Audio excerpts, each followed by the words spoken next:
Bonjour à tous, bienvenue dans votre journal de 15 heures. Très heureuse de vous retrouver à la une de l'actualité. Octobre Rose, Djibouti renforce la lutte contre les cancers féminins avec un mois de sensibilisation.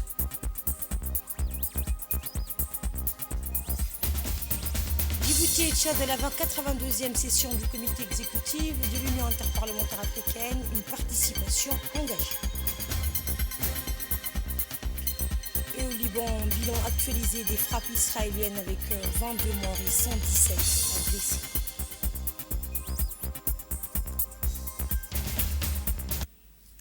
C'était les titres. Bienvenue à tous. Sous le haut patronage du ministre de la Santé, le centre Husseina a organisé jeudi matin la cérémonie de lancement du mois national de lutte contre les cancers féminins.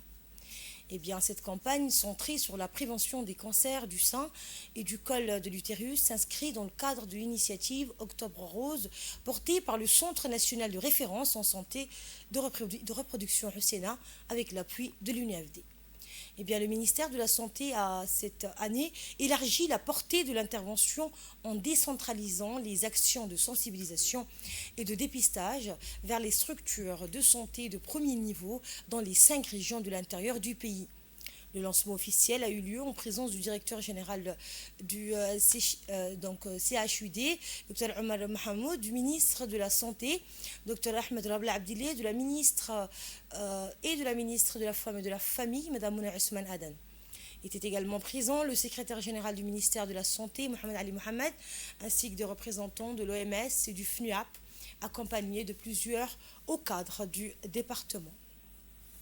Eh bien, une trentaine de sages-femmes issues des régions et des polycliniques ont été formées pour mener des dépistages précoces du cancer du col de l'utérus. Équipées de kits individuels, elles sillonneront le pays afin de sensibiliser et de dépister un maximum de femmes. Les messages principaux soulignés lors de cette journée incluent la nécessité pour toute femme sexuellement active de réaliser un premier frottis cervical au moins une fois par an jusqu'à l'âge de 65 ans. Eh bien, la campagne de prévention ne se limite pas aux médias, elle inclut également des tables rondes, la diffusion de spots et l'implication d'acteurs de la société civile à travers des séances de sensibilisation au sein des associations. L'objectif est de mobiliser un maximum de femmes à participer au dépistage. Dans leurs interventions respectives, les représentantes de l'OMS et du FNUAP ont salué les efforts du ministère de la Santé pour lutter efficacement contre les cancers féminins. On a beaucoup arrière-pensée sur les cancers et surtout les cancers du sein, mais maintenant le cancer de sein, avec la détection précoce, on peut le guérir complètement et ça peut sauver la vie. Donc il ne faut pas hésiter de prendre ces services et de se soigner pour continuer, pour guérir le cancer de sein. On peut le guérir et aussi c'est pareil pour le cancer de col. On a regardé dans l'autre salle, il y a les frottis que les femmes doivent faire toutes les années. Ça aussi peut détecter précocement les cancers de col et on peut guérir et on peut sauver les vies avec ça. Ce centre avait une mission de prendre un ensemble de maladies de la femme. Et aujourd'hui, je suis fière d'être là et de voir que petit à petit, il est en train de répondre à sa mission et qu'il est en train d'augmenter la gamme de services qui sont offerts à la femme. Et le dépistage et le traitement du cancer, comme vous le savez tous, c'est quelque chose de très important dans la santé. Surtout, là, il s'agit des cancers de la femme. C'est un aspect très important de la santé reproductive de la femme. Et je crois que maintenant, non seulement le centre répond à sa mission, mais en proposant ça, qu'il attirera plus de femmes à venir. Parce que lorsqu'on voit qu'il y a des soins de qualité qui sont en place, les personnes viennent automatiquement. La ministre de la Femme et de la Famille, Mme Mouna Ousmane Adan, a quant à elle rappelé l'importance d'intensifier. La ministre de la Femme et de la Famille, Mme Mouna Ousmane Adan, a rappelé l'importance d'intensifier ces activités de dépistage qui jouent un rôle essentiel dans la prévention des cancers génitaux féminins. Le ministre de la Santé, Dr Ahmed Rabla Abdillah, a quant à lui assuré que toutes les dispositions ont été prises pour accueillir un maximum de femmes dans le cadre de cette campagne nationale. On l'écoute. nous sommes le mois d'octobre, l'octobre rose, destiné à la prévention, à la sensibilisation du cancer du col de l'utérus, mais aussi du cancer du sein chez la femme. Ces cancers constituent un réel problème de santé publique. Ce centre est très équipé. Je suis là ce matin juste pour donner 2 chiffres. La mammographie, pendant l'année, les femmes, nous avons reçu que 5000 femmes qui sont venues ici, alors que nous avons 2 appareils. Chaque appareil peut faire par semaine autour de 1000 clichés de mammographie. Le dépistage du col de l'utérus également, c'est autour de 5000 que nous avons fait, alors nous avons la capacité de faire 100 000, plus de 100 000 frottis par année. C'est pour ça que j'appelle la population, surtout féminine, à venir ici se dépister chaque année, au-delà de l'âge de 30 ans, à venir se dépister pour le cancer du sein, pour le cancer du col de l'utérus. C'est très important de venir très tôt se dépister. Même si vous n'avez rien, venez chaque année se dépister parce que la prévention est très importante. La plupart des femmes viennent ici trop tard, et on dépiste après le cancer et c'est très difficile à traiter. Nous avons ici toute la prise en charge, nous avons étendu la prise en charge, nous avons la chimio, j'ai derrière moi un certain nombre de médecins, donc spécialistes dans tous les domaines, sur l'oncologie, sur l'anapathe, sur d'autres domaines bien variés. Nous avons vraiment les ressources humaines, nous avons les équipements, nous avons tout pour faire face donc au cancer. Et nous allons, Inch'Allah, continuer à progresser. Mais c'est surtout un appel que je vais lancer aux Djiboutiennes, surtout aux Djiboutiennes, parce que c'est leur centre. C'est le centre des femmes. Il faut qu'elles viennent se dépister. Et par la suite, la délégation officielle a visité le centre Husseina, notamment son unité d'oncologie, son unité de mammographie et son laboratoire de référence. Pour rappel, ce centre emploie des spécialistes et des techniciens qualifiés dans divers domaines tels que l'anatomopathologie, l'oncologie, la gynécologie et la radiologie, pour offrir des services de qualité en santé reproductive. Durant toute la campagne initiée par le centre Husseina, le ministère de la Santé organisera diverses activités telles que des journées portes ouvertes et la décentralisation des dépistages afin de sensibiliser l'ensemble de la société civile djiboutienne à l'importance du dépistage précoce et régulier des cancers ainsi qu'à la prévention des facteurs de risque.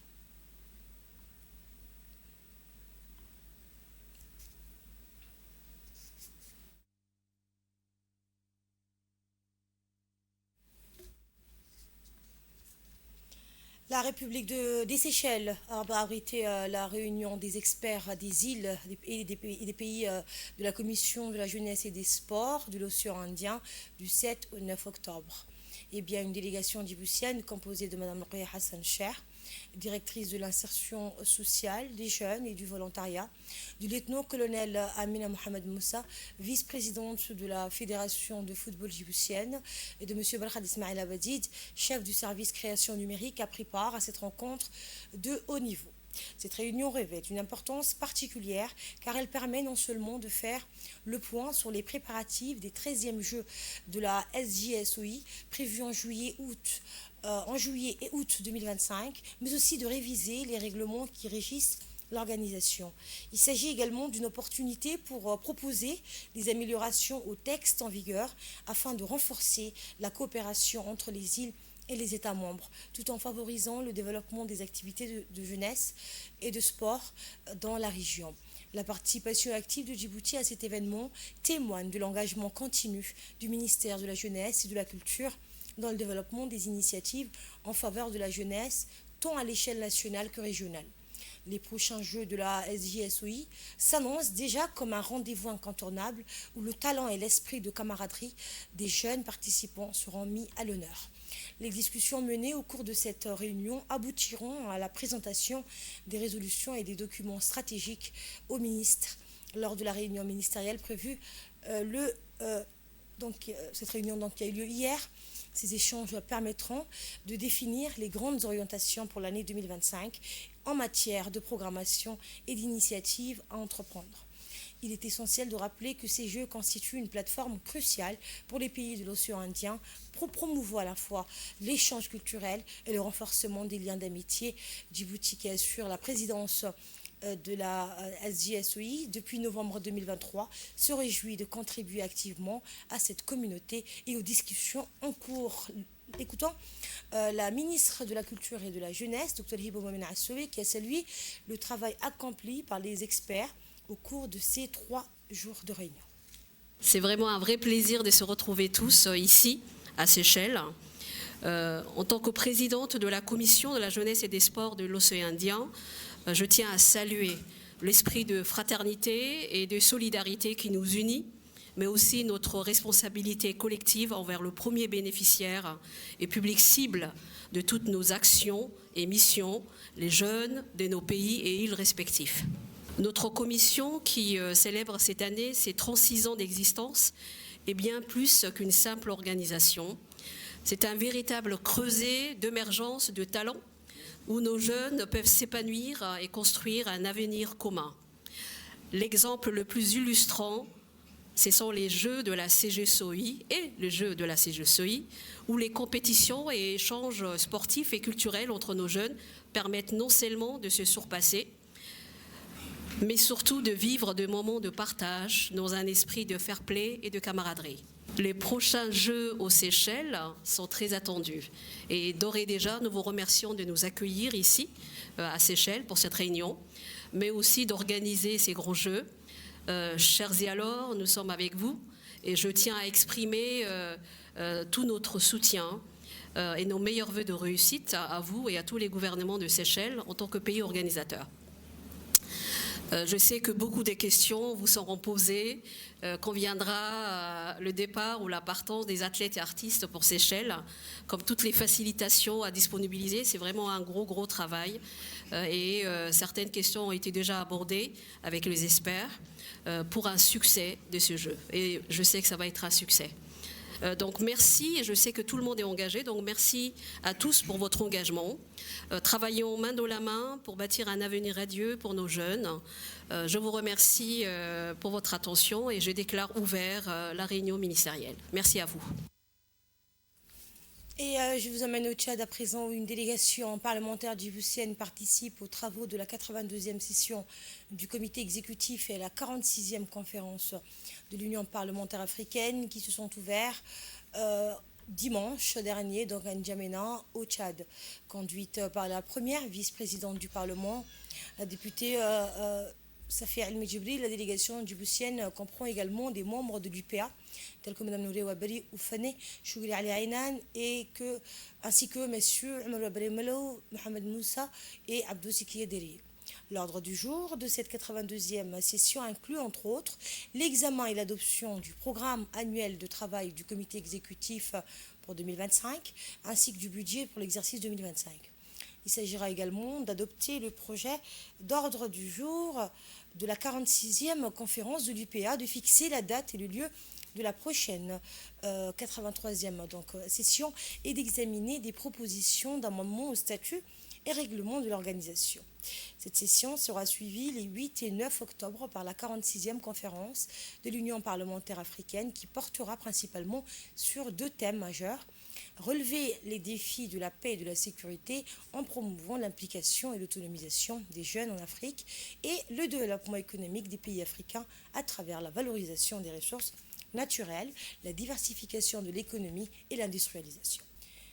Et la délégation parlementaire a été conduite donc par la première vice-présidente du Parlement, Mme Safia Ibrahim Djibril. Je vous propose de suivre un extrait de son discours. Au nom du groupe national et en mon nom propre, permettez-moi d'exprimer nos sincères fraternels remerciements au président Haroun Kabadi et à l'UPA pour l'accueil chaleureux qui a été réservé à notre délégation. Permettez-moi en outre de profiter de cette occasion pour saluer et souligner la victoire du peuple tchadien et de son nouveau président, son Excellence, M. Mohamed Idriss Déby Itno, lors des dernières élections. Mesdames et messieurs, chers invités, l'agenda de la conférence qui nous réunit ne déroge pas à la coutume. Les thématiques de notre foyer africain sont incontournables et revêtent un caractère capital à plus d'un titre. Nous saluons les efforts déployés par l'Union parlementaire africaine pour promouvoir la paix et la sécurité sur notre continent.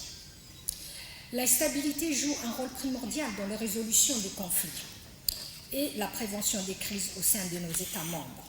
Cependant, nous savons tous que la paix durable ne peut être consolidée sans toutes les franges sociétales et à plus forte raison l'implication active de notre jeunesse.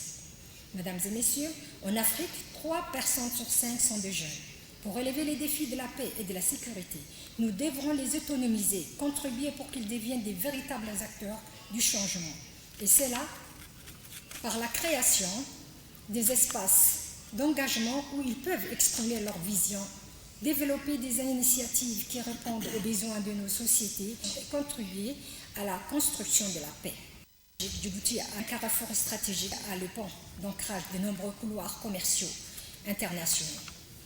Nous avons fait de notre situation géographique un atout avec le développement de nos infrastructures portuaires et logistiques.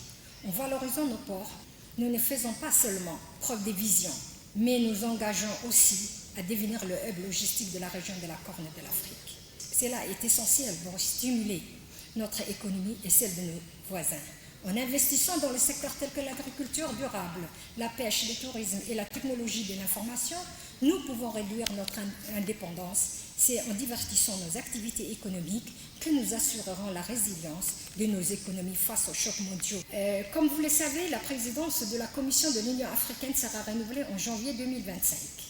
Dans ce cadre, nous sollicitons votre soutien pour appuyer la candidature de notre ministre des Affaires étrangères, M. Mohamed Ali Youssouf, au poste de président de la Commission de l'Union africaine. Son expérience diplomatique et politique et son engagement envers le développement et l'unité du continent en font un candidat idéal pour ce rôle crucial.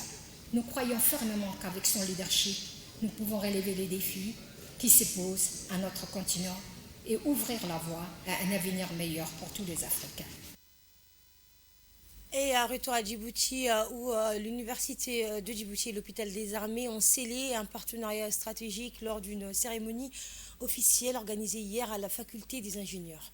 Cette convention destinée aux étudiants en médecine a pour objectif d'enrichir leur formation en intégrant à la fois des cours théoriques et des stages pratiques dispensés par des professionnels de santé militaire. Cet accord permettra aux médecins militaires de l'hôpital des armées de partager leurs expertises en donnant des cours spécialisés à l'université. En parallèle, les étudiants en médecine bénéficieront de stages supervisés au sein de cet établissement de santé, leur offrant une immersion dans un environnement professionnel exigeant et enrichissant. Le président de l'université de Djibouti a salué cette collaboration innovante, affirmant qu'elle renforcera non seulement les connaissances académiques des étudiants, mais leur offrira également une précieuse exposition aux réalités du terrain médical. Le colonel-major Hassan Ahmed Boulale, directeur du service de santé des forces armées djiboutiennes, a également exprimé son enthousiasme, précisant que ce partenariat profitera aussi bien aux étudiants qu'au système de santé djiboutien dans son ensemble. Ce partenariat marque ainsi une étape importante dans le rapprochement entre les institutions académiques et les structures de santé, avec pour ambition de former des professionnels de santé compétents, capables de relever les défis de demain. Parce que, en fait, si les médecins militaires sont là, en fait, pour nous, c'est un devoir. C'est un retour de l'ascenseur. La plupart des médecins militaires qui sont présents ici sont issus de la faculté de médecine de Djibouti. Donc, c'est un honneur pour nous de nous recevoir. Je pense qu'on serait à la hauteur de l'espoir que vous avez mis pour réaliser ce travail ensemble. Donc je peux vous dire que c'est pas un cadeau, c'est un devoir et je pense que on va réussir ensemble. Et voici à présent un extrait du discours du président de l'université. C'est un grand honneur aujourd'hui d'accueillir les membres du corps armé médecin de la République de Djibouti. C'est un projet qui nous tenait à cœur depuis 2 ans. Et au passage, je remercie aussi Dr Abdrahman Hussein Jama et Mme Bernadette qui ont travaillé aussi d'arrache-pied avec le colonel Madiane et le doyen de la faculté de médecine de l'université de Djibouti pour concrétiser plusieurs choses. La première, c'est d'abord instituer d'une manière formelle la collaboration entre nos 2 institutions. Et nous en sommes très fiers parce que beaucoup de collègues médecins qui sont aujourd'hui là sont des visages connus parce que, chers étudiants, il y a quelques années, ils étaient assis sur le banc ici à l'université de Djibouti à la faculté de médecine et aujourd'hui, ils servent leur patrie à leur manière en apportant le soin quotidien au corps armé. Cette convention permettra au corps armé, aux médecins, de pouvoir aussi conjuguer à leurs fonctions 2 autres fonctions, à savoir désormais l'enseignement à la faculté de médecine de Djibouti, où ils puissent aussi transmettre, parce qu'aujourd'hui, beaucoup d'entre eux sont des spécialistes, et ont fait leur formation au Maroc et dans d'autres pays, donc ils puissent à leur tour venir prodiguer leur enseignement à leurs jeunes frères et sœurs. Ça, c'est une étape importante que nous allons franchir aujourd'hui, Inch'Allah. Et un autre challenge aussi pour nos médecins, c'est aussi la recherche médicale, de pouvoir aussi travailler avec les autres centres de recherche qui existent à l'université de Djibouti et de pouvoir concilier la recherche clinique avec l'enseignement. Et notre équipe sur place a recueilli quelques réactions des médecins. En voici une. C'est un événement qui est important, qui consacre une collaboration entre l'université de Djibouti et les services de santé de l'armée, en particulier l'hôpital militaire de Djibouti. Comme vous le savez, nous avons une faculté de médecine et l'hôpital militaire de Djibouti peut participer à l'enseignement pour les étudiants de médecine et à la recherche médicale. Ce sont 2 points dont la faculté de médecine a encore besoin. Comme vous l'avez vu, de nombreux médecins militaires étaient présents à la cérémonie et parmi ces médecins, la majorité étaient des jeunes médecins qui sont sortis de cette faculté de médecine de Djibouti ces 10 dernières années, comme médecins généralistes d'abord, puis qui sont partis à l'étranger faire une spécialité et qui exercent actuellement comme cardiologues, pédiatres, ORL, chirurgiens. Il y a de nombreux spécialistes à l'hôpital militaire actuellement qui sont issus de cette formation médicale djiboutienne et qui sont donc efficaces et qui exercent à l'hôpital militaire, qui exercent pour l'intérêt des patients djiboutiens, militaires et civils aussi. Dans l'actualité également, la localité de Oumar Jaga a été hier le théâtre d'une cérémonie d'inauguration marquante avec l'ouverture officielle de la nouvelle décharge du village portée par l'ONG SOS Environnement Djibouti et financée par la Sovereign Carbon Agency. Ce projet introduit un système innovant de gestion des déchets dans la localité. Pour la première fois à Djibouti, une attention particulière est portée au tri sélectif dès la source avec un site de décharge structuré en 3 compartiments distincts, métal, plastique et autres déchets. Cette approche vise à faciliter le recyclage en optimisant le tri à la pré-collecte. En complément, le projet a également inclus la plantation d'une 50aine d'arbres soigneusement protégés le long de la route, offrant non seulement de l'ombre, mais aussi une touche de fraîcheur et une amélioration esthétique au paysage environnant. La cérémonie s'est déroulée en présence du préfet d'Arta, du chef du village et de plusieurs représentants de la société civile.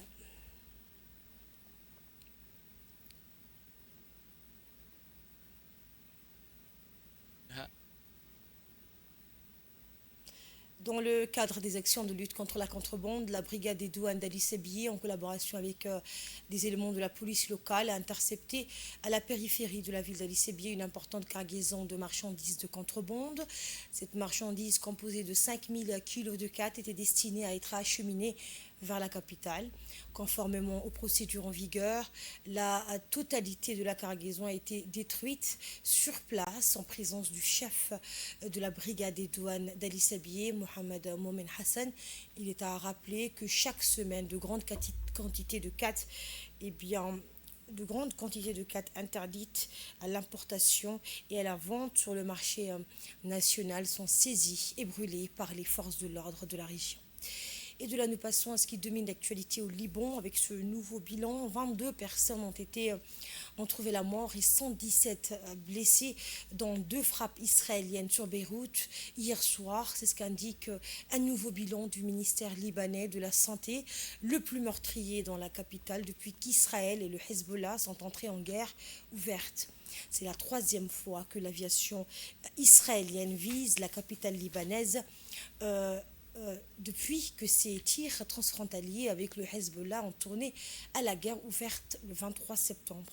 Depuis cette date, plus de 1200 personnes ont trouvé la mort à travers le Liban et plus d'1 million ont été forcés de fuir leur maison. La France attend des explications d'Israël après des tirs israéliens ayant blessé 2 casques bleus de la force intérimaire des Nations Unies au Liban.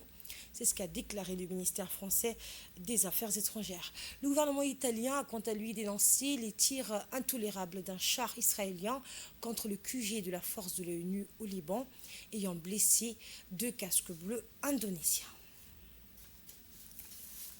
Et c'est ainsi que prend fin cette édition. Merci de m'avoir accompagné. Je souhaite à toutes et à tous un excellent week-end sur Télé Djibouti.